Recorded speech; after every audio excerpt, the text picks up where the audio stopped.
اللہ اکبر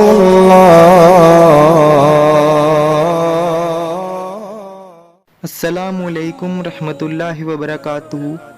میرے عزیز دوستو، اس ویڈیو میں ہم آپ کو بتائیں گے غسل کرنے کا سنت طریقہ۔ اگر آپ نے ابھی تک ہمارا یوٹیوب چینل اسلام کی حقیقت کو سبسکرائب نہیں کیا ہے تو سبسکرائب کر لیجیے۔ آئیے بڑھتے ہیں ویڈیو کی طرف۔ انسان جب ناپاک ہو جاتا ہے تو اس پر غسل فرض ہو جاتا ہے۔ صرف نہا لینے سے کوئی پاک نہیں ہوتا جب تک نبی کریم حضور پاک صلی اللہ علیہ وسلم کے بتائے گئے طریقے سے نہ نہائیں۔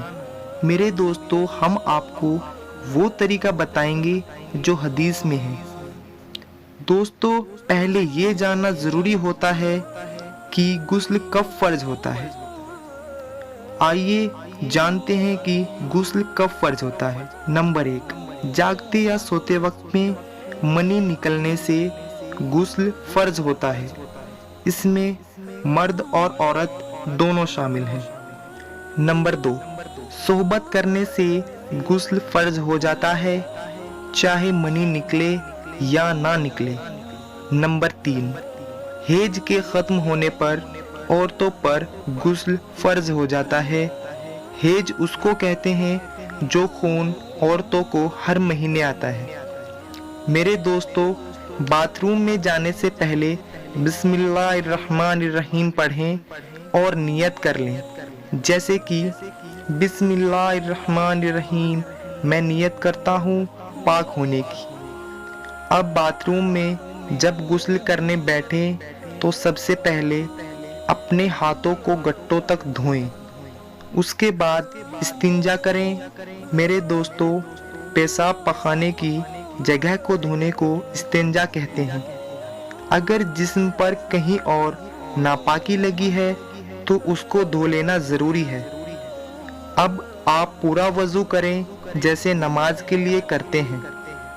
اب آپ وضو کا طریقہ سن لیں۔ سب سے پہلے اپنے ہاتھوں کو گٹوں تک 3 بار دھوئیں، اس کے بعد منہ بھر کر 3 بار کلا کریں۔ اگر روزہ نہیں ہے تو غرارہ کر لیں، اس کے بعد ناک میں 3 بار پانی چڑھائیں اور بائیں ہاتھ کی کنکی انگلی سے ناک صاف کریں۔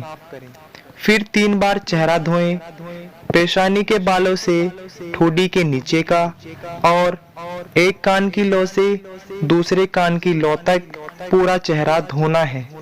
اس کے بعد دونوں ہاتھ کہنی تک دھو لیں۔ پہلے سیدھا ہاتھ کہنی تک 3 بار دھوئیں، پھر الٹا ہاتھ کہنی تک 3 بار دھوئیں۔ پھر سر کا مسح کریں۔ مسح کرنے کا طریقہ یہ ہے، پھر پانی سے دونوں ہاتھوں کو تر کر کے دونوں ہاتھوں کی سب انگلیاں ملا کے پیشانی کے بالوں پر رکھ کر گدی تک لے جائیں۔